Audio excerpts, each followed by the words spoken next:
Welcome to Expat Knuckleheads, the show for and with expats from around the world.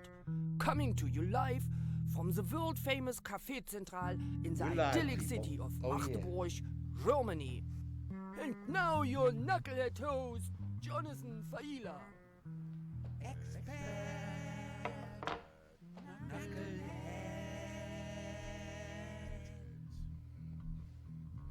Oh yeah.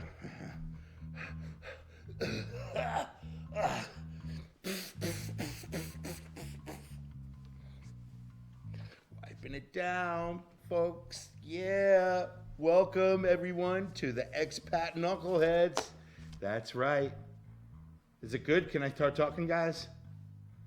Yeah? Okay. So, hi, I'm Jonathan Failla. Welcome to the second episode of Expat Knuckleheads. Expat means that you live in a country other than your own. So for the past 31 years now, I've been a New Yorker in Germany. I'm trying to sing Englishman in New York, sorry. And at this point, I probably know the ropes in Germany better than the ones on Long Island. I probably, yeah. So like at home, when I'm with my German wife and my kids, then we speak a mixture of German and English. People around here call it Denglish. And it sounds a little bit like this. I might say, Liebling, did you see my Aufenthaltserlaubnis? And we know what the hell we're talking about. But sometimes, let's say when I go back to the States, I forget to turn the Denglish off. And all of a sudden I see these people looking at me like this. And then I realized I spoke German. I say, excuse me, did I speak German to you? And they go, and then I explain to them what I mean. So, at any rate, being an expatriate, it means, being an expatriate, well, at any rate, what it doesn't mean is I used to be a patriot, okay? It means I'm a patriot living somewhere else. New York and the U.S. in general will always be my reference point. I feel so American here in Germany. Really American, you know? Like when I'm an American flag when I'm here in Germany. And I'm shining brightly in the German sunlight, and I'm flapping forcefully in the Central European winds. It's only when I get back home, and when I say home, I'm talking about the United States. It's only when I get back home that I suddenly feel so utterly German. There are things I just don't get anymore in the U.S. Huh? I mean, I've gotten used to being in a country where everyone is insured. Isn't that weird? There are no pre-existing conditions. There are no co-pays. There are no deductibles. Every one of my medications, and believe me, people, I have to take a few, every one of them costs only 10 euros per prescription, even the expensive stuff. If you need an operation, you just give them your chip card and you're good to go. And you don't have to worry about selling your house. I mean, I'm just not used to all the stuff in America anymore. I'm used to my kids going to college for free. Isn't that weird? Getting jobs with good benefits, vacation pay, maternity and paternity leave and pay. I'm used to the government investing in roads and bridges, building a great infrastructure, building great parks. Yeah, I'm used to the less fortunate, getting help from social programs and not having to live on the streets like I saw in LA a year and a half ago. What's that all about? I'm just not used to that. What are you gonna do? And I'm used to the general respect for math and science and running things according to facts. And not just math and science, but also I'm used to an appreciation for history, art, philosophy, culture. I'm used to having a woman with a science degree in chemistry at the government's helm, listening carefully to all the expert information and making an informed opinion for the good of everyone in the country. Shout out to Angie, Angela Merkel. She is so gangster. Yeah, Angie, baby. I love you. We love you. But in all that wonderful stuff in Germany, I'm still longing for my Long Island pizza. Oh God.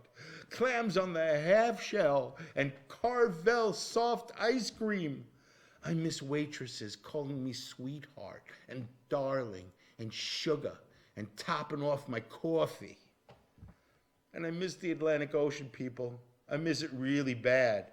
Body surfing, the waves at Jones Beach, the screeching fucking seagulls stealing my crinkle-cut french fries out of my hand. You flying bastards! I love you too. But it's not just the mighty roaring waves of the South Shore of Long Island. It's the calmer, woodsier North Shore that yanks at my heartstrings too, making intricate sandcastles that melt away at high tide, adorned with bright green seaweed. Oh, you just can't have it all, can you? And when you're an expat, that's something you realize. Nat King Cole left his heart in San Francisco. Mine's on Long Island. People say to me, "Hey, Jonathan, do you ever get homesick?" And my answer's been for 30 years, people, only when I breathe. Oh, well, anyway, we've got a great show for you tonight with guests from India to England to Stockholm to the capital of Germany itself. That's right. And my first guest today is my buddy, Ram Das Batchelder. Ram Das studied acting with me at SUNY Purchase, but he broke off his acting career to pursue a spiritual journey, to encounter God. Now he and his wife Tarinima live in India as devotees of the hugging saint Amma. Look her up, Google her, A-M-M-A. Yeah, Mark's holding up a picture of her right there. She's gorgeous, right? Yes, she is hugging everybody. Now, Ram Das. Hug right now. Hug. Thank you, Amma. Now, you would think if you're pursuing your spiritual journey that you'd be meditating all the time and doing yoga all the time. Well, Ram Das does that too, but he has dedicated a great deal of his time to organizing and carrying out feedings and charity work in both India and in Venezuela. He's also the author of this wonderful book, Rising in Love, and 5 other books. And he's coming to us live. I have one copy of it right here, Rising in Love. It's on Amazon. Awesome. Now, he's coming to us live. Where are you from? From Amritapuri, India. Is that right? How you doing, Ram Das? I'm doing great, John. It was so nice to talk to you. Are you hanging in there in these tough times? I'm doing great, really. You know, in a way, my life hasn't changed that much. The ashram is very safe. Nobody's allowed to even visit. And so it's there's no COVID here. Okay. We do wear masks, but you know, basically my life is so focused on meditation and writing and spending as much time as I can every day with Amma. And you know, she's a radiant, God-realized being, and who is hearing your every thought all the time. So it is an extraordinary blessing just to be with her and to meditate as much as I can. Yeah, well, and, I'm working on the Spanish translation of Rising in Love right now. Okay. Almost finished. How do you say Rising in Love in Spanish? Ascenso al amor. Ascenso al amor. Do you hear that, all my Spanish friends? Ole. Sí, señor. All right, very good. Oh, that's great. So one thing about Amma that's really special for people who don't know is she's known as the hugging saint. And Amma, how many people does she hug in one sitting? I mean, it looked like I saw a whole football stadium full of people waiting to hug Amma. How many people on average wait to get a hug from her?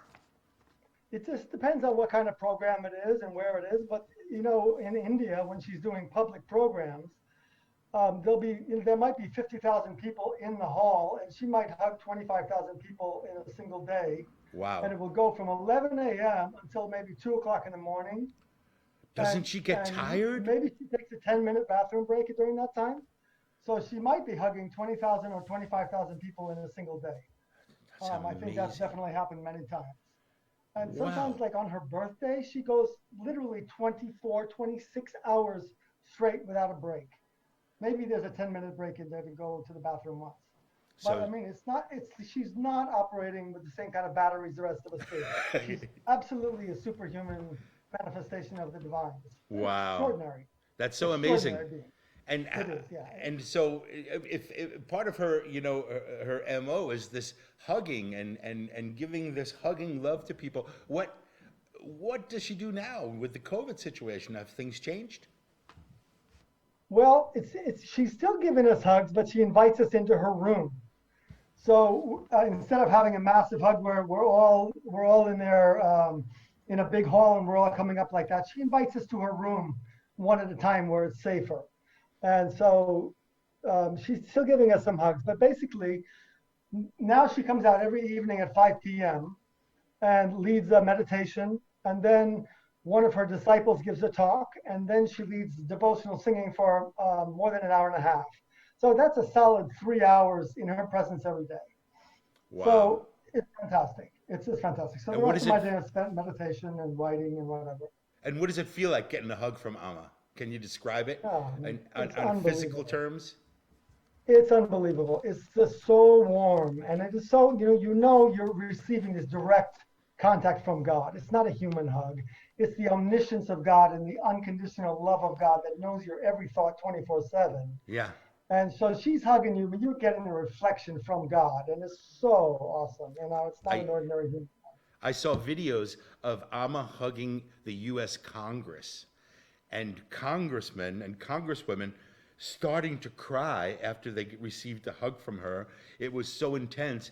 And a colleague of mine, Eric Hansen, who's from Michigan, he got hugged by Amma in a session in Michigan. He said it was like being tasered with love. He never felt anything like that before. There was this immediate kind of Godhead connection from that hug.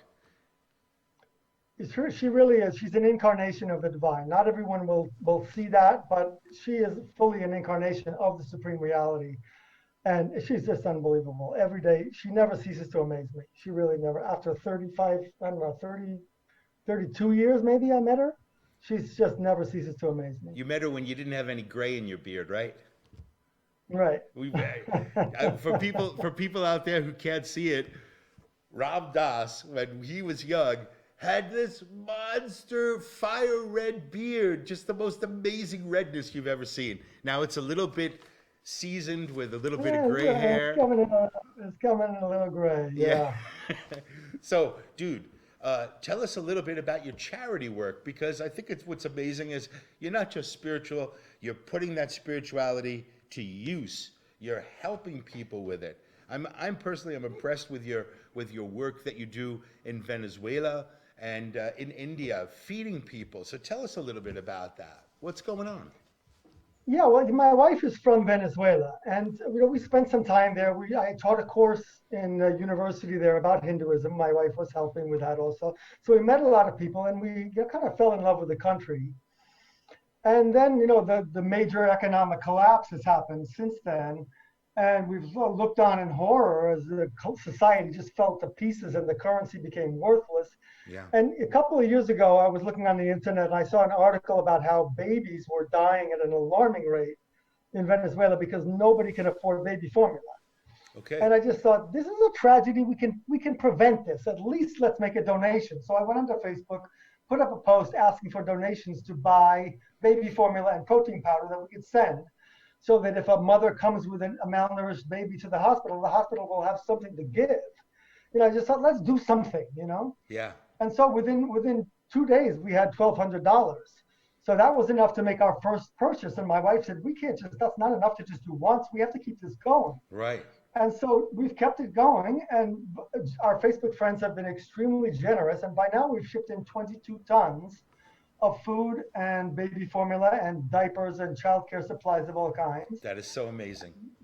We have groups in 3 different cities, teams, that receive the stuff we send and then distribute it to the poor. They go to hospitals, they make gigantic pots of soup. They hand out packets of food that people can cook at home. Oh, yeah. I've seen those videos of people receiving a package of food in Venezuela, and it's like they're amazed that someone came by and gave them food. It's almost like it restores their faith in humanity. It's just so amazing to watch how you can change someone's life with one feeding. the thing is, in Venezuela, everybody is hungry now. They struggle to get one decent meal a day if they can, and you find people eating out of the garbage. And we, saw a 10-year-old girl fishing through the garbage, and she's got banana peels in her hand. She found banana peels. Yeah. She can boil them and make a meal out of that. This is the state of Venezuela right now. Oh and that's just about almost everybody. Nobody can afford a good meal. So when we're out there doing our best right now, of course the virus is there also, so we have to wear masks and we have to have some social distancing. Right. But we're keeping the project going as best we can, and feeding as many people as we can. And just now, like yesterday, 5 pallets of food and baby formula arrived from the U.S. They were delayed for 2 months in customs because of the shutdown. Oh my God! And they just arrived, so we're thrilled about that. So we've got plenty of food. And we're going to ship half of it to the other teams, and it's going to be gung-ho. And the other thing that's interesting is that, here we are in India. My wife was leading a tour. She's a tour guide. We do tours together sometimes. This one she was leading by herself. Yeah, right. I've seen that. She was up in North India, in Rishikesh, and suddenly the country shut down. Oh. And so she wasn't able to move. She wasn't able to even leave the little district she was in. Oh no! And so she's been stuck up there. We're 1,800 miles apart now. I'm in the south of India. She's in the very north. Oh my goodness! But within a week or two, she became aware of the suffering of the poor in India due to the shutdown. Because like migrant workers are there. They come to construct a building, and now because of the lockdown, the work is canceled. Yeah. So that means their salary is canceled. They're not getting any income. So they're starving. Yeah. They're starving. And there's no way for them to eat, and they're there with their families and their kids, and they're sleeping in the dusty construction site, and they have no food. Wow. And no money and no way to get money. And the other poor people are out there, they were begging on the street before, but now nobody's allowed on the street. So they can't make a living even begging or day laboring. Well, there's no more labor. So lockdown in India is very extreme, yeah? It's extreme, so the poor who live hand to mouth day by day, they're really out of luck, right? Yeah. So my wife realized this, and she saw there were a couple of guys doing some good work of bringing food to the poor. So she joined their team, and I've become the fundraiser, again, posting on Facebook. And we've been able to feed 2,200 families, and we're giving them not just a little bit of food, we're giving them giant bags of food, enough to keep the families going for 10 to 14 days. Fantastic. It depends, of course, on how big the family is. If you got 9 kids and 2 grandparents, then that food won't last for maybe 5 or 6 days. Okay, before we wrap it up, Ramdas, do you have like a link that you can show us? Yes, I do, as a matter of fact. Oh, okay. We can totally not read that. There you go. Okay, I don't know if the viewers can read that. I can't read that from here, but yeah, Daniel is nodding. He's saying you could read it. You can read it. So, people, there's going to be that link there. I would say, Ramdas, in the comment section, you can put in that link, and then people will know where to go, and they'll be able to. For sure, I'll do that. To donate. Yeah. And it's a great feeling to donate. It's a wonderful feeling knowing that you're helping somebody far away that you have no contact with, but are going to get food because you made the effort to just donate a little bit of money to help it along. Okay, so Ramdas. Even a small donation goes a long way. That's right, and I think that's the amazing thing. You're not feeding everyone. You're feeding some people as well as you can for as long as you can, and every little bit counts. Is that right, Ramdas? That's right. That's right. Okay, buddy. $10 can help one family for 2 weeks. Wow. Think about that, viewers. And find that link in our comment section of the Expat Knuckleheads and make a donation if you can. Ramdas, thank you so much. Please stay on the line. Hang out. I will, Jenna. I love you, buddy. You are so awesome. You too, man. I love I'm you so much, proud Jenna. of the work you're doing. You're the best. You rock. You are a rock star. You, I love you too, Stay bud. now. Okay, so that was Ramdas Batchelder coming to you from Amritapuri, India. Now we're going to go to Stockholm, Sweden. Yeah, from the really hot to the really cold. So at any rate, we're going to be talking to my lovely friend, Helen Mortensen. Helen was an expat knucklehead for a long time, living in my Empire State, New York, and we met going to to art school, SUNY Purchase, where she studied visual arts and I studied acting. She then went on to study acting there as well after my acting teacher saw her in a play that I directed, right, Helen? Yes. Yeah. So, and her career has been a colorful one. For a long time, she worked for one of the biggest circuses in Europe. She became a portrait painter of prominent Swedish personalities and politicians, not to mention working for Stockholm's cultural ministry. Now, Administration. Sorry. Yeah. Stockholm's Cultural Administration. And now she's a visual artist and a sustainability developer in Stockholm. And, by the way, she's getting over a nasty case of COVID-19. So let's give her some cyber chicken soup. Here, Helen, have some chicken soup. Eat the soup, darling. How are you feeling?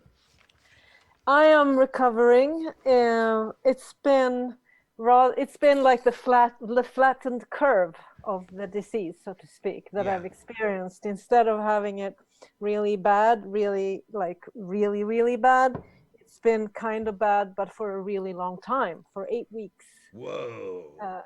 And so now I'm getting back, but it's been a total exhaustion.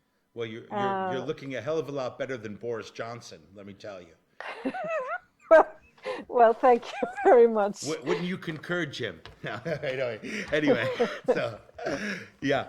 So, what is it looking like in Sweden right now? Are things locked down like they are in India? Well, as you know, Sweden has been widely discussed over the world because it's like we've taken a middle route from the start. Yeah. Our equivalent of Dr. Fauci is named Anders Tegnell. And he's working with the whole institute, and they decided right on that they would take a middle route with the support of the Swedish government, which means that they've closed down partially, but it's partially open. So they closed the schools from high school up. I mean, from the gymnasium and the university. Right, high school, right. Mm-hmm. Yeah. We can only be 50 people in one place. The restaurants are heavily regulated so that you cannot stand by the bar. You cannot sit too close to one another, but they're open. They're still open. But the government, the states do controls of the restaurants, and if the owners don't see to it that people, get too near one another, they close the restaurant down. Okay. So it's not as lax as everyone is saying it is. No. Okay, and that's good to know. Old people above 70 are, they are ordered more or less to not be out with other people. But that's of course a problem because they are starting to feel really isolated. Yeah. And I think the Swedish population is pretty, well accustomed to listening to the government, so that there is a high, 85% of the Swedish people voted in the last election. 85%. Wow. You hear that, America? 85% of Sweden voted. Get out and vote. So people have trust in the political leadership, Okay. It's like that in Germany pretty much too, yeah. Yeah, I think Sweden and Germany are pretty much like in that sense. Right. So, what's happening with your artwork? You got any? I see a beautiful painting. It looks like Mars behind you. It's actually the planet Pluto. Oh. And it's 12. I have 12. It's 12 of them in Pluto in the 12 different signs. Wow. So it's like a whole giant piece of 12 pieces. And then here I have a painting of actually me and my son a couple of years ago, okay. where I'm kind of investigating the relationship between people and nature, because I'm really into nature and the environment. So and I think that the relationship between the environment and people is, tremendously important, and we have to do some major changes. And hopefully we'll use this stuff, this situation, this terrible situation, to do some really good changes. Because it's like, I think the climate crisis is too big for people to relate to. It's like this abstract thing in the future, even though it's coming nearer and nearer. Well, isn't that amazing that, like, since the crisis and all of these industries closing down around the earth, that suddenly the skies are much clearer. The amazing thing is that as soon as we stop just, ruining the earth, it seems the earth recovers really quickly from day to day. People were like, oh, it's not going to recover. But I think it was very promising to see that it's, like you said, this might represent another opportunity because people might realize, wait a minute, some things are terrible in this COVID crisis and some things turn out better, like having cleaner air and a better environment. Speaking of environment, how do you say the name of the girl who's a young woman? It starts with a G. Tell me how the Swedish people say her name. I met her, actually. Greta Thunberg. Do you hear that, everyone? Her name is Greta Thunberg, not Greta Thunberg. Right? It's Betty. Right. It sounds so much nicer. It's like a berry. I think if they said her name the Swedish way, then all these people who criticize her on the right might go, oh, wait a minute, I can't criticize a girl named Greta Thunberg. Right? But if her name is Berg, then people go like, Berg, Thunberg, But I think if someone's name is Betty, you can't really get too mad at them. So what is she amazing. Like when you met her? She's amazing. I met her shortly. I talked to her on when she was doing one of her Fridays for Future demonstrations. Okay. After she'd been to, like, on these, like the World Economic Forum and in the American Congress and whatever, she stands outside the Swedish House of Parliament together with 4 other kids in the rain, holding her little sign, standing there every Friday when she's not out on these missions. So it's funny, she's very really inspiring, isn't she? Yeah, she's extremely focused. She's extraordinarily focused on what she believes and what she stands for. She really, she's, people who would accuse her of being fake or doing this to, reach fame or money or whatever other ulterior motive, they're wrong. I mean, she's totally genuine. And okay, now I have a very important question. What kind of accent does she have when she speaks Swedish? Does she sound like she's from Skåne or from Stockholm? Does she sound like she's from Göteborg? What kind of an accent does she have? I mean, you have to tell people that you're a language whiz, that you actually do speak some Swedish and that you actually do understand. I mean, obviously you understand the difference between all these different accents, but I think she would say that she speaks like a middle Swedish, like a Stockholm Swedish, but not like Stockholm Swedish can be very heavy, and she doesn't. It's like it's called rikssvenska, I would say. Rikssvenska, okay, like Rikssvenska. Rikssvenska. No, riks, like R-I-K-S. Riks, okay. Oh, I get it. So it means like... representing the whole country, kind of. Right. Imperial Swedish. Yeah. So to speak. Yeah, maybe. Oh, yeah. Maybe, well, in Germany, we call that Hochdeutsch. Where it's the kind of German that you understand all around the country. Oh, okay. So Hochschwedish. So she's speaking high Swedish, so to speak. Very cool. Nice. Are we going to talk about the fall of the Berlin Wall?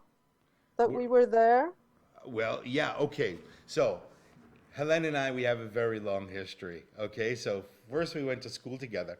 Then we started doing theater together in New York. I directed her in a play by Bertolt Brecht called Lux in Tenebris, and Helen played the lead in that. And after playing the lead in that, she kind of fell in love with acting and with the theater and changed her major from visual arts to performing arts. and started studying acting. So that's one big point where we started working together. And then in 1989, I directed a play in Berlin called Horse, written by Paul O'Donnell, who I like to call Dice McFadden, but that's another story. And Helen, I called her up. I said I needed a great visual artist for the costumes, and I asked Helen to come and make the costumes, which she then did. And about 3 minutes after Helen arrived in Berlin, the Berlin Wall fell. While we stood by Checkpoint Charlie, because you were acting in a play at the Checkpoint Charlie. Exactly. And all of a sudden, I got out of the play, and we hear the wall fell. And we see all these East Germans going through the border. So we got all our friends together, and we went to different border areas. And at one point, we jumped into a Trabant with an East German who drove us around West Berlin. And the one thing that he said that was so amazing was, "I'll never be scared again in my life. Never again." So it's amazing because it was a peaceful revolution. It but was what a peaceful, what we didn't know was that there were like 40,000 Russian soldiers around the corner being on guard and waiting for a signal. Luckily we didn't know that then. Yeah, I didn't know about that. I'm so glad. But in that time period, I went to the Russian monument, and I saw all the Russian soldiers carrying away everything from this little office building in the Russian monument, including the radiators, the sinks, the toilets. They pulled it all out of there and brought it back to Russia. So they just wanted to go home anyway, I think. Yeah.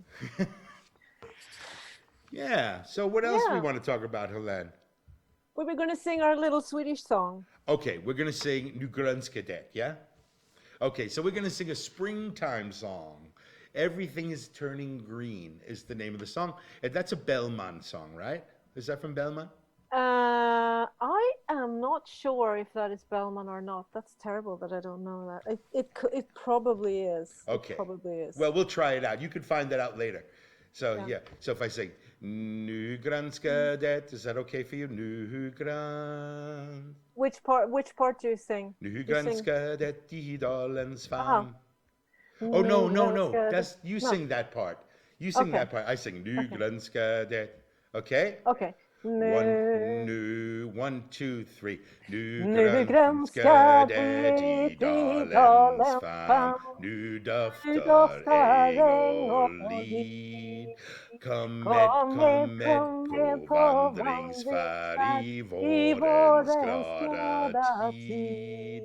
Var dag som en julnässkål, ty bredden fru med vin. Så drick min vän, drick sol och doft, ty dagen den är din. Helen! Dum bum ba dum ba dum bum ba dum ba dum bum ba dum ba dum bum ba ba. Bum bum ba dum ba dum ba dum ba dum bum ba dum ba dum bum ba dum bum bum ba dum ba dum bum ba dum ba dum bum ba dum ba dum bum bum ba dum ba dum ba dum ba dum ba dum bum bum ba dum ba dum ba dum ba dum ba dum. Helen, I love you, babe. Thank you for being on the show. You are awesome. Stay on. Don't leave the show, okay? Hang out there. But now we're going to be talking with somebody else, with James Whittall. James Whittall is an actor and adventurer. We met shooting a film together in York, England, with the stars Armand Asante, Stephen Bauer, Ken Davidian, and of course, Huggy Bear Antonio Vargas. Right, Jim? How you doing, Jonathan? Good to chat. As a matter of fact, James played one of the group of gangsters that put a bullet in my head. You naughty, naughty boy. And if that wasn't enough, James then went on, after the filming, to climb the iconic Mount Kilimanjaro in Tanzania, the highest peak in Africa and the highest freestanding mountain in the world. Nothing to sneeze at, people. And now he's coming to us live from Blackpool, Lancashire. What's up, James? Fantastic to be with you, Jonathan. Always a pleasure, never a chore. It's great having you. How is lockdown looking for you? Just trying to make the best of it, mate, like everyone else. Doing what we can. Yeah? Are you keeping fit? We did have a joke earlier, didn't we, offline, about the only thing that hasn't changed for me during lockdown is haircuts. Yeah, right. Because, as people can see, my missus always cuts mine upstairs anyway in the bathroom, so... Well, your hairdo is looking fantastic. I haven't missed out on that, You're looking sleek, like you're going swimming or something. You're in a competition. Covering up that bald spot at the front, mate. That's what it is. What bald spot? I don't see any bald spot. No. Looking great. So how was that climbing Mount Kilimanjaro? Honestly, mate, truthfully, I don't want to turn this into cliche heaven, but it was a life-changing experience. I've done a lot of different stuff during my life, but nothing touched me quite as much as that. I've got to be honest. It was grueling, eye-opening. It affected me in a lot of ways, actually. Wow. Sorry to change it into cliche heaven, but it really was life-changing. Well, what was it like when you were at the peak and you were looking across Africa? Absolutely exhilarating, because anyone who tells you that climb is easy, am I allowed to swear? Yeah, you could say whatever you like. Okay, mate, they're completely full of shit, because I promise you, everyone in our group, on the last day before you do the summit climb, you don't go to bed on the last night, because the scree on the summit can be slippy, so you leave at midnight to go up, because it's frozen. So at the bottom of Kili, you can be 30 degrees in the jungle. By the time you go through 5 climate zones, and by the time you get to that last day, it's -10, -15, it can be -20, but I mean, it was about -12, they told us when we went up there. So there was snow up there. Oh yeah, 100%. We're above the clouds with the snow. But the reason they leave you up at midnight is, one, the climb on the final day is between 12 and 15 hours to get up and back down to the first base camp. So you have to leave early to get back. But the second thing is the scree is impossible to climb unless it's frozen, because it's so fine at the start of the summit climb before you get to the snow. So they leave you at midnight. So basically they get you out of bed at 11 o'clock at night, but you've already done a climb that morning. You've got up at 7, you've climbed, you've got to camp at say 2 or 3 in the afternoon, you've had lunch. You basically have 4 or 5 hours kicking around camp. I mean, they tell you to go to bed, but nobody is going to bed. No one can sleep at 5 o'clock when it's still light and everyone's adrenaline's pumping. So there were 13 of us in our group. Not one of us slept a wink on that final night, and you're basically just going again on no sleep, no food. And did everyone make it? They did, mate. The group that went up before us the day before, there were 14 in it, and we got told that 4 of them didn't. So that made everyone a little bit twitchy when we were about to go. But all 13 of us finished, and we also finished together, which again, people say is not normal. It's typical on one of those climbs for people to go off at their own pace. You get some fast, some slow. I'm putting this down to our head guide, by the way. He was quite insistent that we stayed tight. So there was probably 20, 30 meters between front and back. Literally, he was keeping everyone close together. Okay. And we literally all fell over the line together at the top. And then you have that picture, you've seen the one on my social media, the picture in front of, the peak, Uhuru Peak. Yeah. And honestly, it's probably one of the most exhilarating things I've ever experienced. And wow. It's made me hungry to do another one now. I want to do one that's even bigger. But oh, really? Unfortunately, this virus has knocked my plans out for that a bit. Obviously, I've lost a bit of fitness and I can't plan anything. But I'm eyeing up Aconcagua in Argentina next. That's the next one. Wow. In the pecking order. So that's Uhuru Peak. Uhuru in Swahili means freedom. So yeah. And do you know why? Do you know why they call it that? No. I only learned that when I was up there, because the guides told us when they got independence from us Brits, funnily enough, when they got independence from us, the president of Tanzania, the new president, went to the top of Kilimanjaro and they lit candles So everyone across Africa could see that they were free. And from that moment, it was named Freedom Peak. Uhuru. Wow, fantastic. So it's a spiritual place for people from Tanzania. And it's the lack of oxygen when you get to that point. You're at 6,000 meters above sea level, so it does change. Above sort of 3,000 or 4,000, it really changes. There's no air. There's no air. Were you climbing with technical equipment for air, like breathing equipment? No.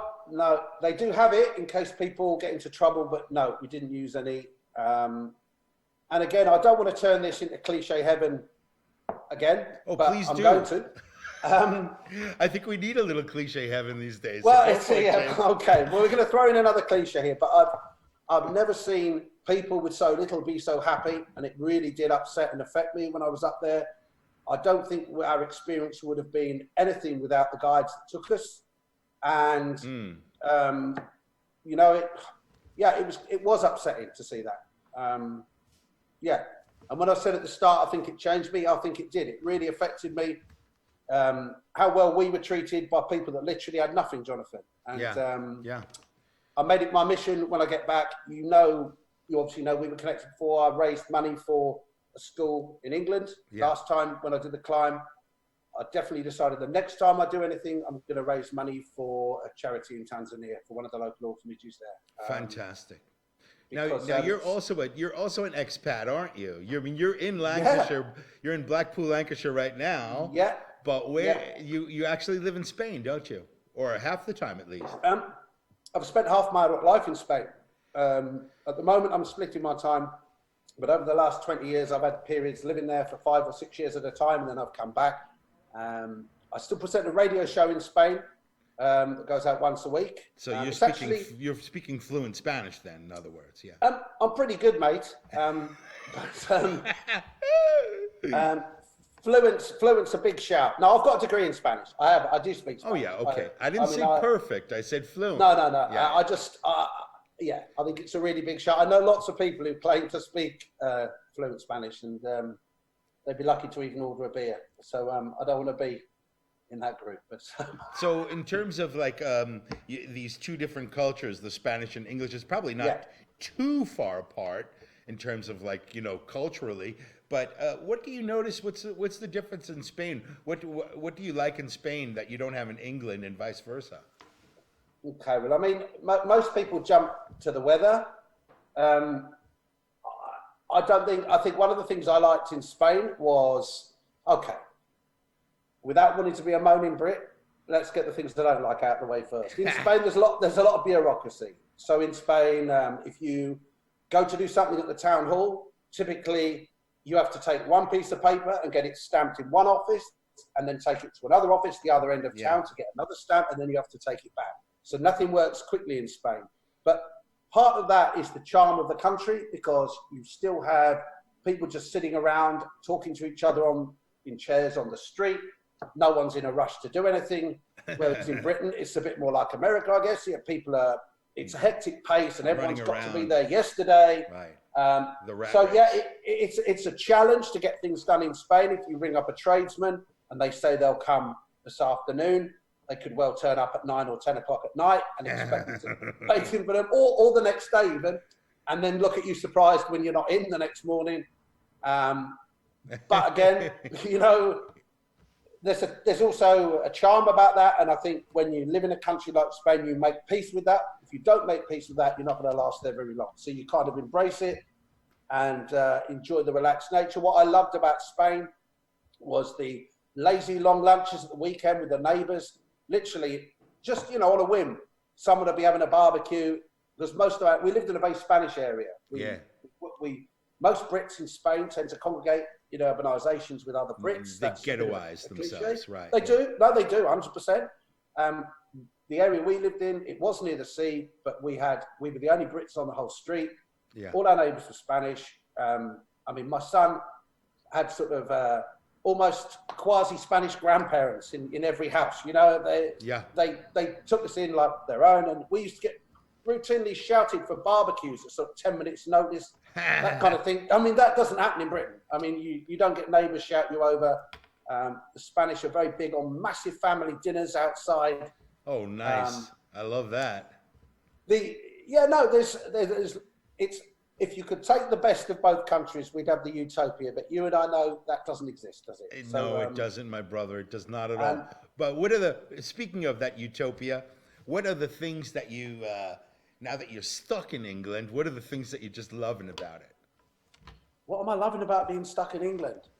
We see there are things I love about being in England, but none of them I'm able to experience at the moment because I'm on lockdown. I mean, so when we're back in the UK, what we love about being in the UK is being able to go to live music concerts every night of the week if I want. Right. Being able to go to the theatre, being able to experience, live acts. But obviously we can't do any of that at the moment. Live sporting events, right. We can't do any of that.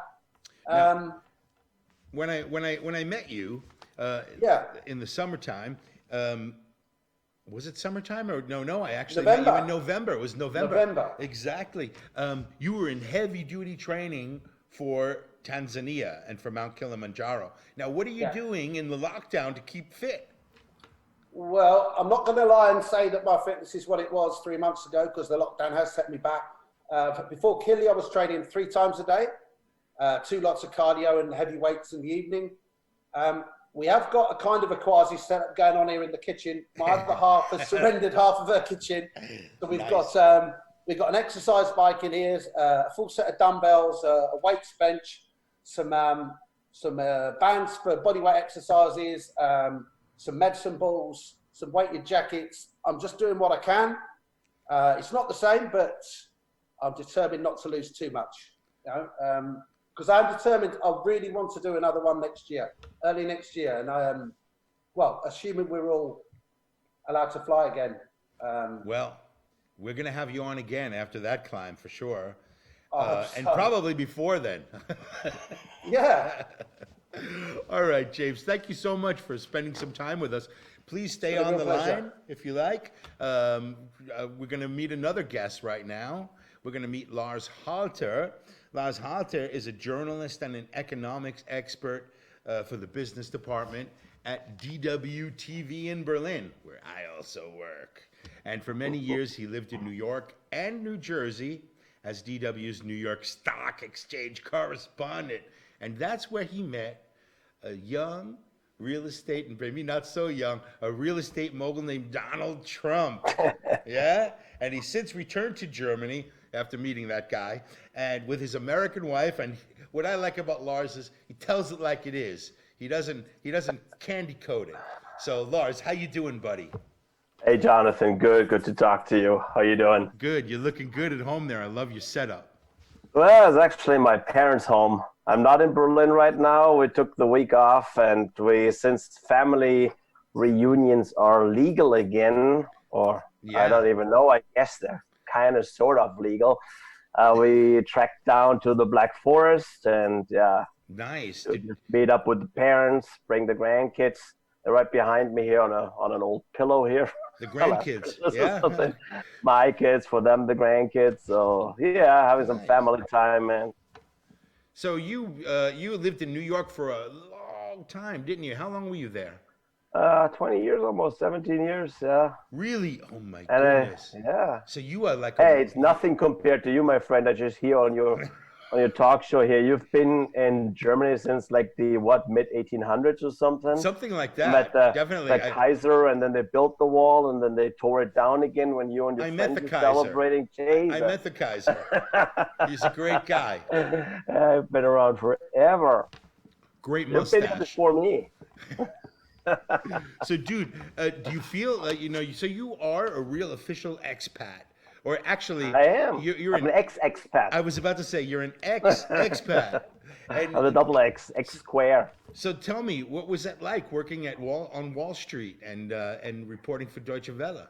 It was an exciting time, especially when I came to New York. I had no idea I would ever work on Wall Street. As a matter of fact, I worked for a little newspaper first, and then I ran into a guy who worked on Wall Street and said, if you want to join me at my office, we can bigger with our Wall Street coverage, German TV. And I'm like, I can do anything in journalism except the economy and business, crap like that. I mean, there was no one thing I didn't give crap Right. about. And I thought, hey, you got to make some money anyway. You need a job. So I tried it out. Right. And I found it actually surprisingly interesting because, Wall Street, especially, anybody who's ever seen any reports from Wall Street knows that you have a lot of people there. That's different from Frankfurt or London or any of the other exchanges, where basically all the trading is in computers. What you have on Wall Street is just that you have a ton of people. Back in the days, now it's not that much anymore. But you just had a lot of people. So, of course, that means over there, you're a big family. You have a lot of friends, all the traders. So it's just one big group of friends. You need any information from them, you just walk over there, this guy, that guy. So that was really cool. And so it gave you a lot of background, a lot of great stories. And of course, when you're a storyteller, and that's pretty much what you are as a journalist. I mean, you know that, Jonathan, because you're a journalist among many other things that you are. You need a good story. And then it's all about the story. Yeah. It is totally. If you don't have a story, you have nothing to tell. And that is exactly actually what happened to me later on. At some point midway in my Wall Street career, I started to notice that I didn't have a story to tell anymore because the markets at some point just completely decoupled from reality. So, you used to talk about the economy and about stories behind the economy. And at some point I realized, hey, you got some bad numbers this morning. So what's the market doing? It's going up. Now, your weak numbers this morning, it's going up. You got good numbers, it's going up. And nobody knows anymore why that is. And so you start making up stories, trying to find explanations. And I thought at some point, screw this. This has nothing to do with reality anymore. This is just nonsense. And then I kind of just got out of it because I was bored and I didn't know what to talk about anymore. And yeah, so, So now you're back in Germany. Are you happier here? Yeah, right now, definitely. I mean, hey, I loved my time in New York. I loved the United States. But, we all know what happened to the United States in the last couple of years. And I guess what we're seeing there now, it didn't only happen the last 2 years. I mean, it's not like Trump fell from the sky and boom, ruined the country. I mean, there was a lot of problems. Are you sure he didn't fall from the sky? No. I mean, I was around for a while, and the people who voted for him were around for a while, and you just wouldn't think it was a majority. You thought, the country's great. Well, it wasn't. Some idiots there, but but you could just ignore them. And at some point, you realize, oh shit, I guess we ignored too many people, and they're here. Yeah. And now we kind of see a side of America that, just makes you happy you're not there right now. I mean, it's just terrible. And I mean, wouldn't you like to be in America during the COVID crisis with no health insurance? Jesus Lars, Christ, yeah. Dude, that would be so much fun. Can you even imagine? I heard your monologue. I mean, you say like you're used to a country that has health insurance. I mean, it just wonder, how is this even a thing? That a country doesn't have health insurance. How is this a thing that there's a somewhat high percentage of people in the country thinks that that's not a necessity? People don't need that. Buy it if you can. Well, if you don't, you shouldn't have it. You don't need it. What do you make of this? This is just ridiculous. What I think is amazing is that people fight to not get it. Yeah. Right? It's so stupid. They had the chance back in the Obama days when Obamacare came in. Yeah. They actually went ahead and ruined it to a point where it almost didn't work, or pretty much doesn't work anymore. What can you say? This is just stupidity. Here's to Germany, Lars. Let's raise our glasses to Germany. You got the right liquid in there, though, buddy. Of course. What are you having? You're in the small picture. I can't see it. Oh, I got some water. Or it could be a gin and tonic.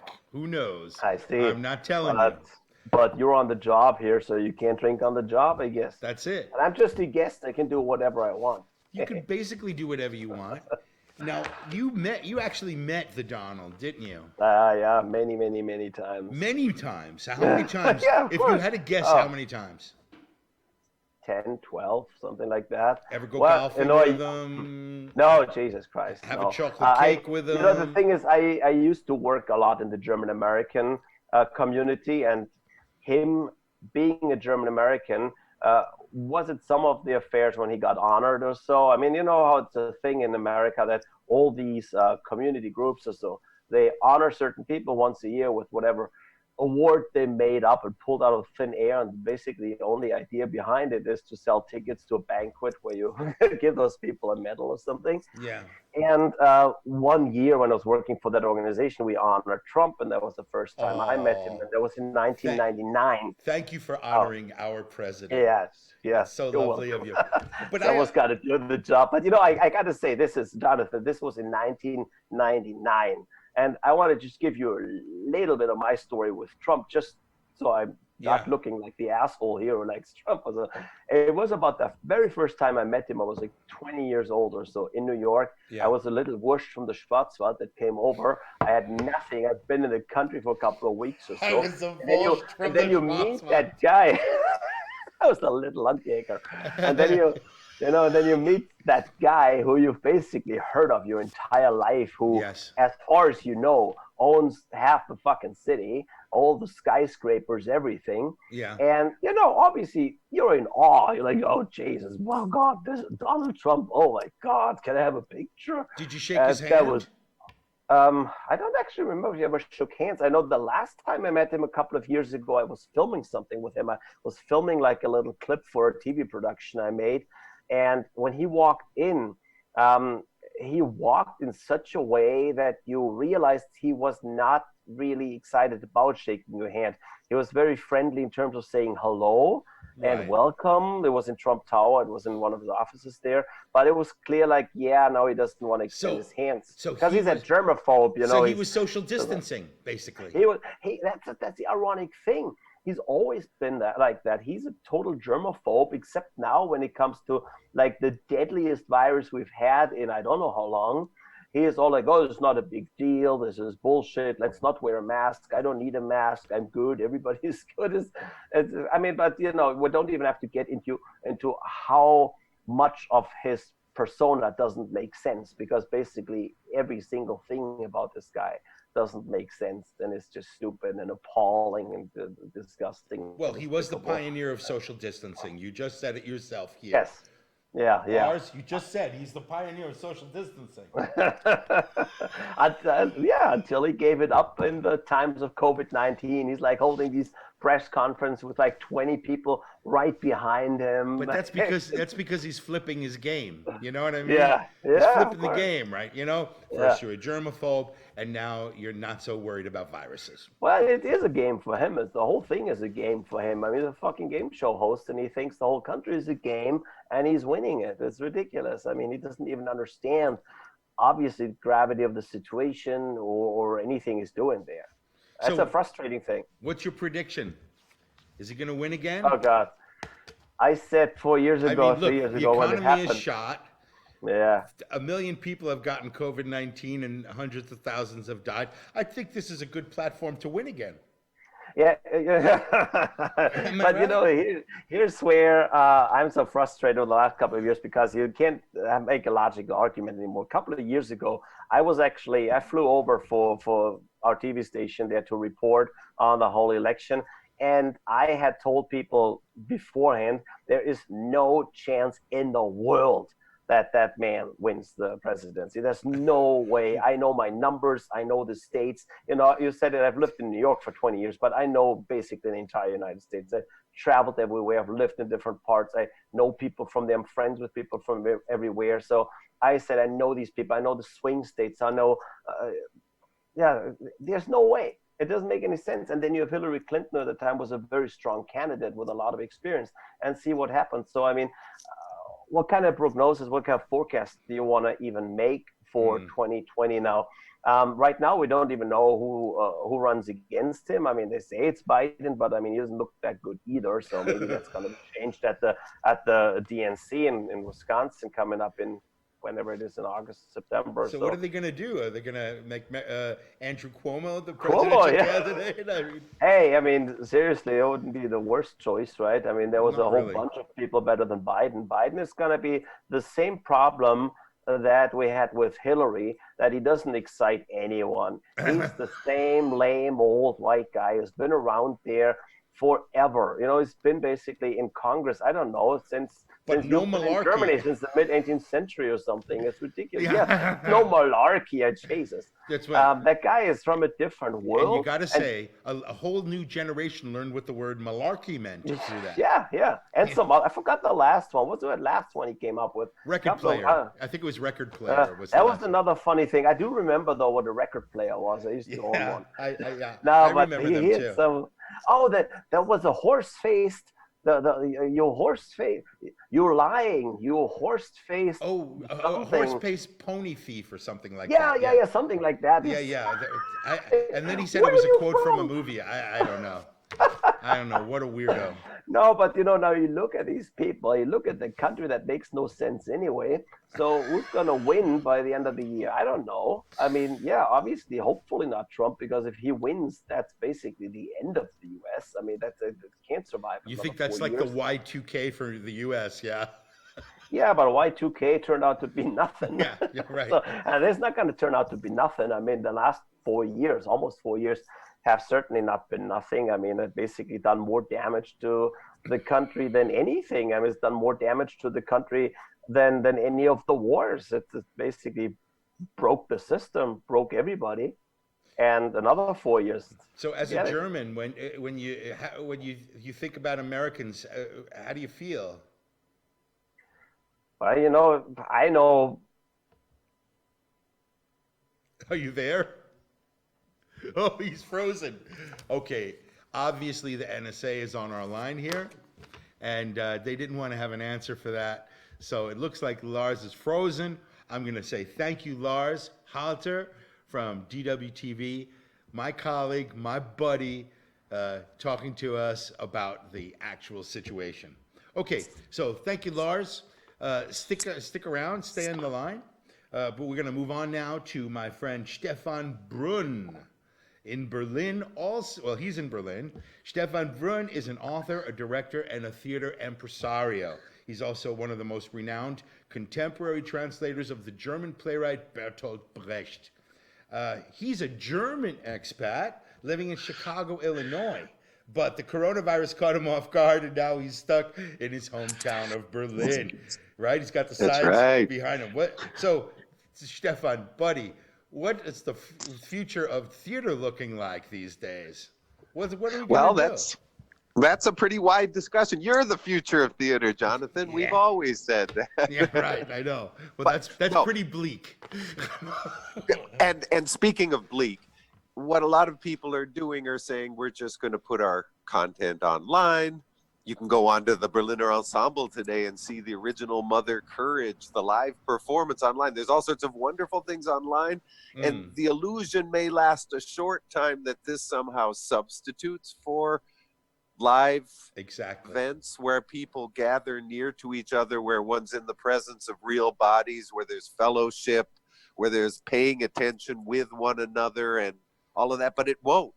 And so the future is, I think, smaller theaters with very flexible rooms in them, which is where a lot of theater was moving anyway, with the devised movement, or the lead of designers being a part of directing teams. And that we start, you had your wonderful, I'm horrible at names, but your wonderful Swedish friend who was talking about going out in nature. We're talking a lot about doing live theater out in nature, where people can be in a place where they aren't bunched together, but are together in a way that the landscape allows. Maybe the Greek amphitheater is about to come back. You know exactly, and they wore masks too. That's right. That's right. We have to go back to Greek theater for that. First, you get to play in an amphitheater, and then the actors are all wearing masks, so you're not going to get any of that. What do they call that? The where you have spinning. Empathy with the. No, the spinning, no, yes, right. The mask. You would have to do the opposite mask. So in those masks there, because they also had to speak for the amphitheater, they had masks over the top of their faces. So we would just have to adapt and put the masks over the bottom of their faces, and there'd be a lot of eye acting. Oh, yeah, I was thinking that too. Like now that we have to wear masks out in public, you kind of have to learn how to smile with your eyes, don't you? Yeah. Right? So, yeah. so I mean, here, wait, I'm going to put on my mask for a minute, right? So this is me not smiling. And here, I'm going to smile now. Can you see the difference? Hi. I unfortunately can't see your darn screen, so I'm not seeing okay, well. What do I do? Now I see it. Oh, okay, wait, here, ready? I'm going to smile with my mask on. Oh, yeah, I can tell. Okay, good. Yeah. All right, good. Oh, yeah. I was worried because I thought everyone would think I'm angry. With these eyebrows, going through life with these eyebrows, people usually think I'm angry for whatever reason. But they're expressive. They're expressive. Thank you.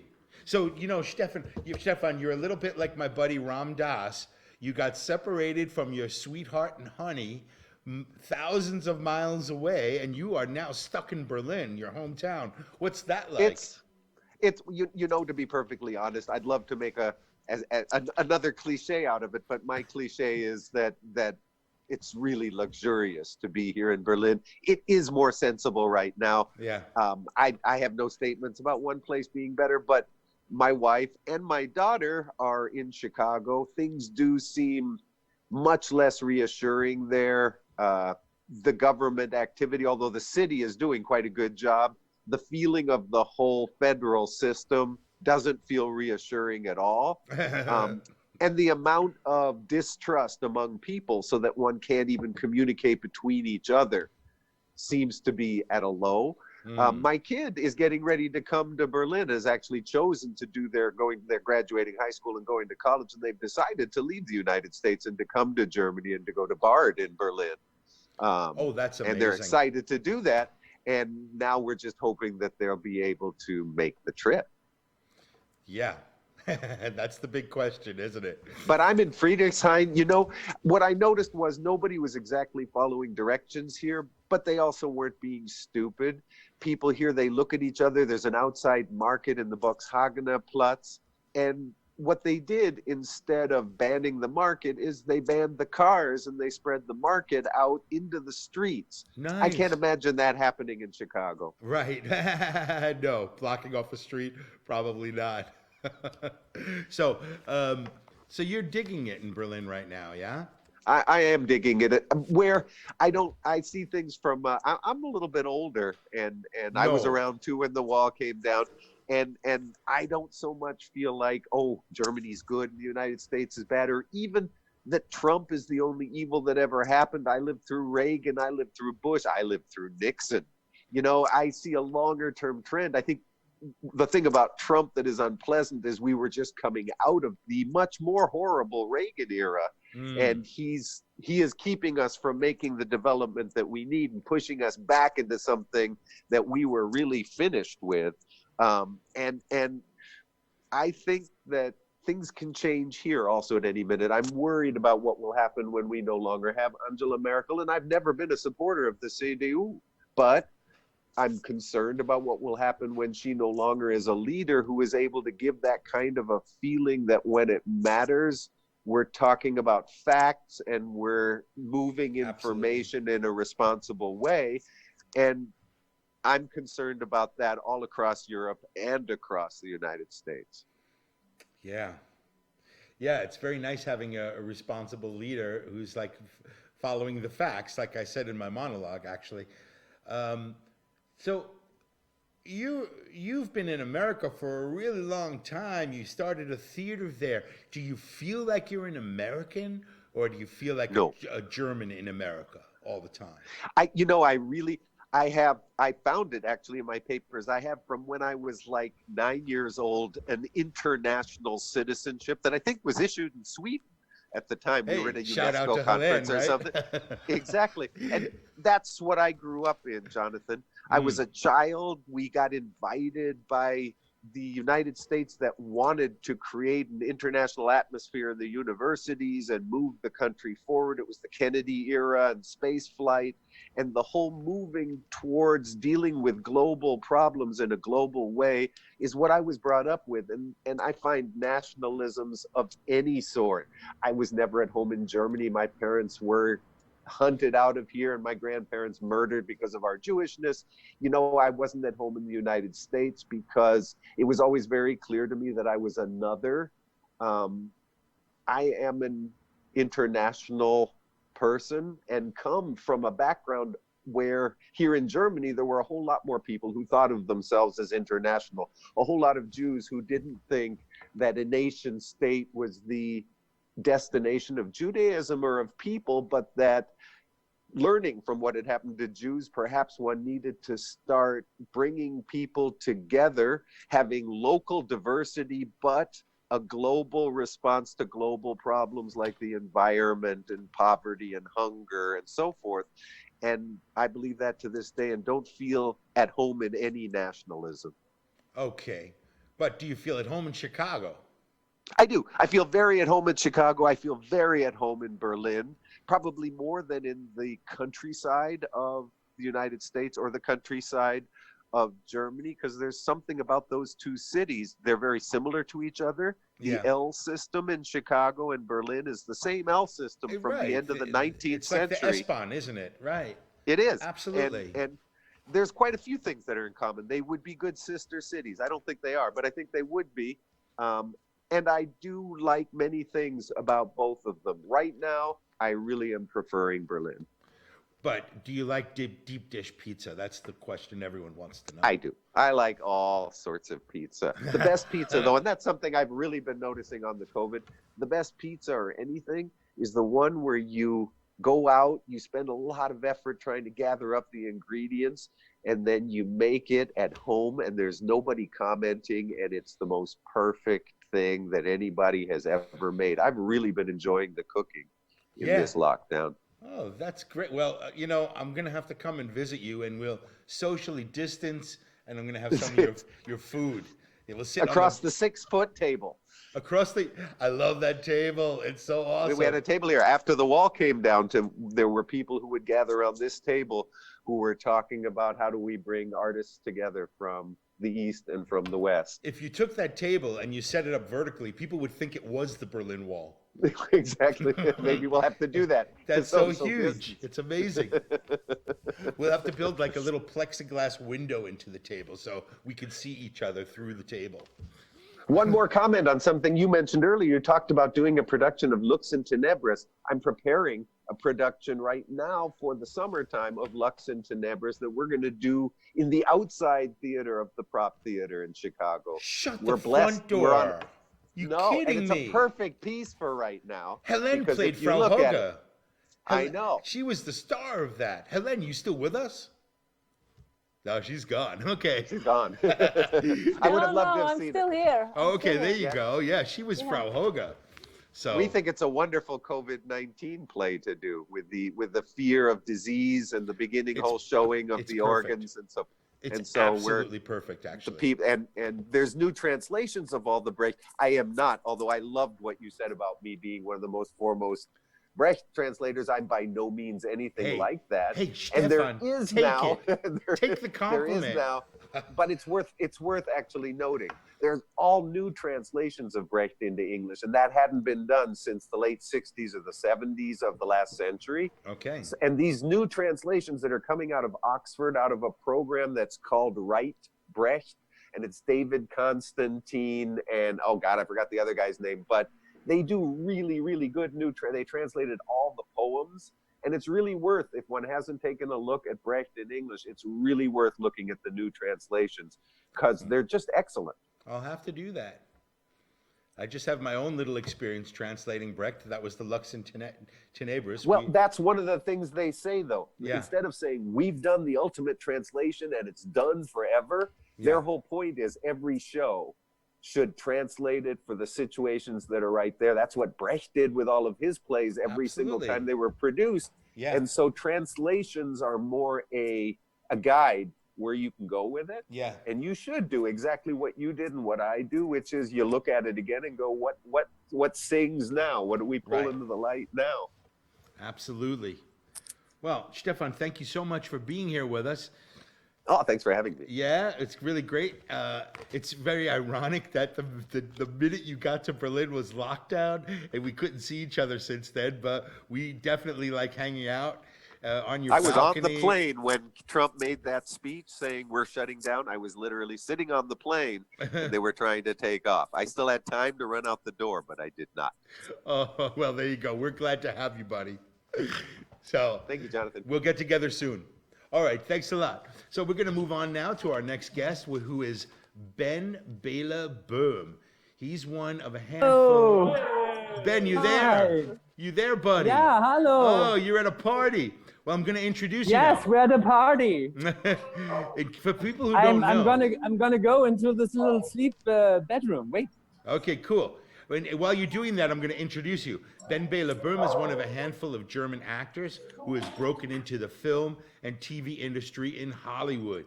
You've seen him most recently as the German engineer Kai in Better Call Saul. Yeah, that's right. My homeboy Ben is in Better Call Saul.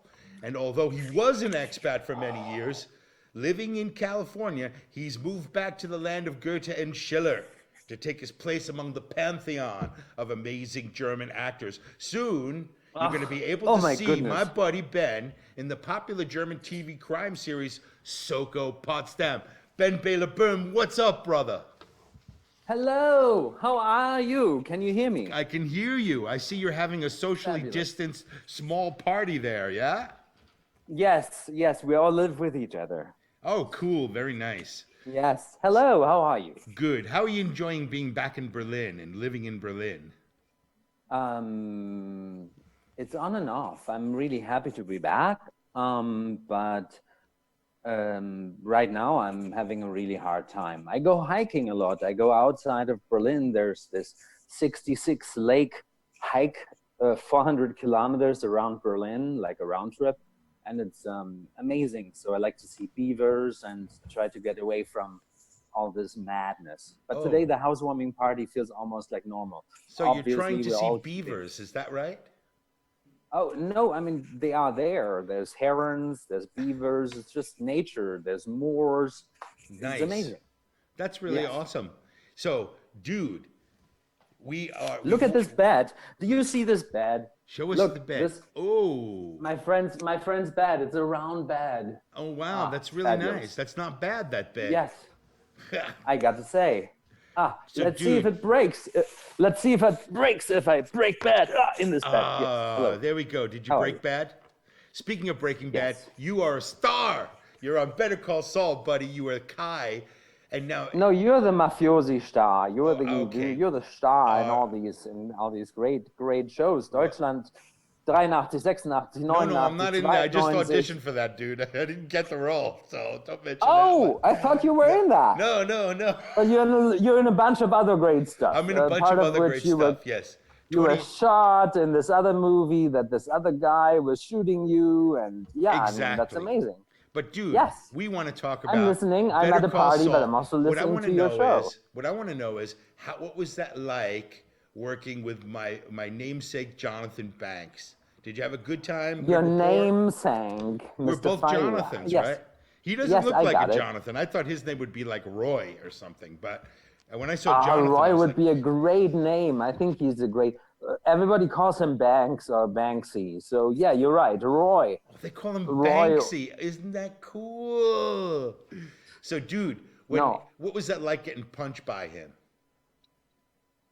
It was lovely to come back for a punch, to be flown out business class to New Mexico for a punch. No, you had lines too, buddy. You had lines too. You said, look, do you see? This is such a beautiful painting. Do you see it? No, get up close, bud.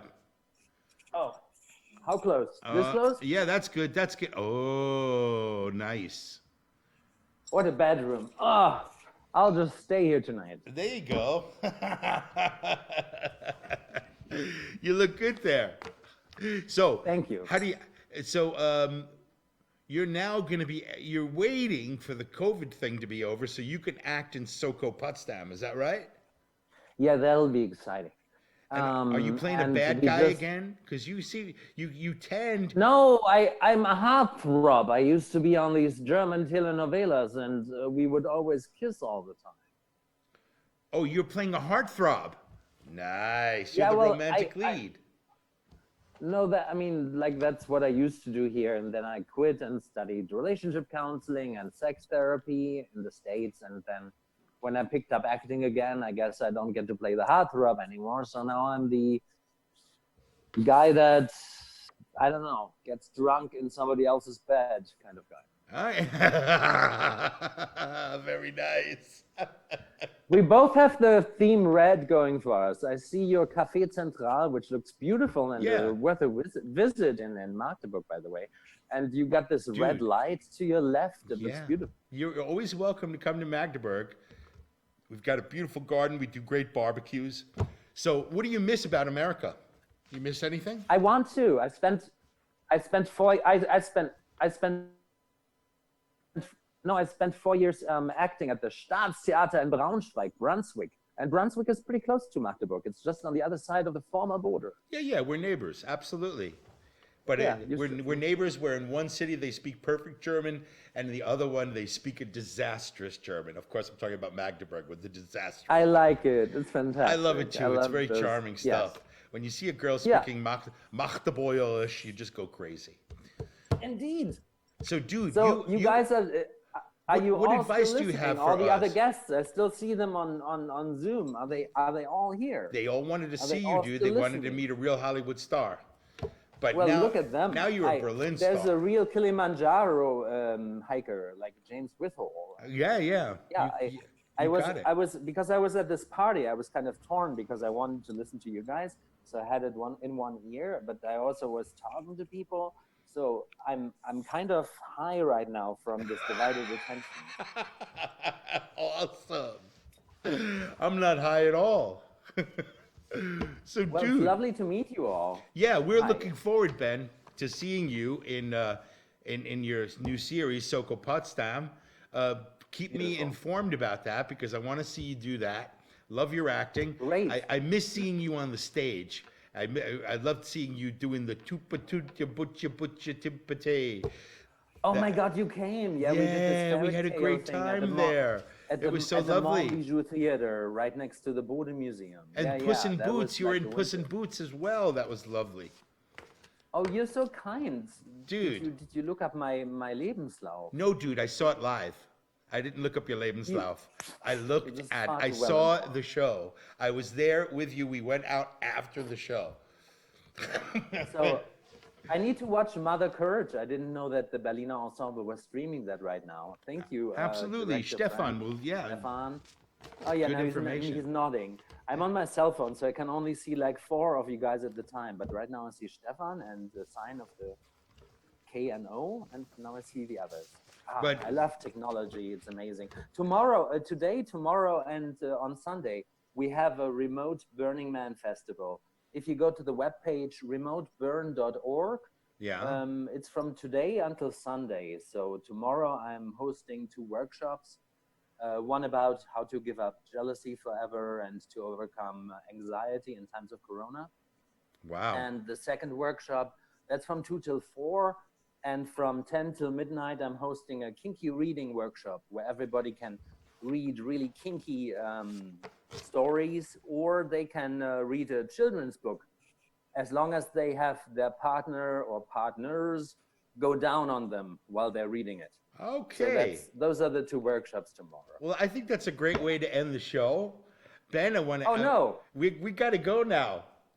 But You're just cutting me off because I'm not PG. No, so sorry. Dude. I don't mind you not being PC. This show is not called the PC show.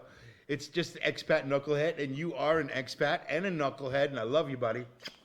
Yeah? Aww, we're going to see each other soon. I'm going to come and visit you in Berlin, and we'll sit 6 feet apart from each other and talk about life.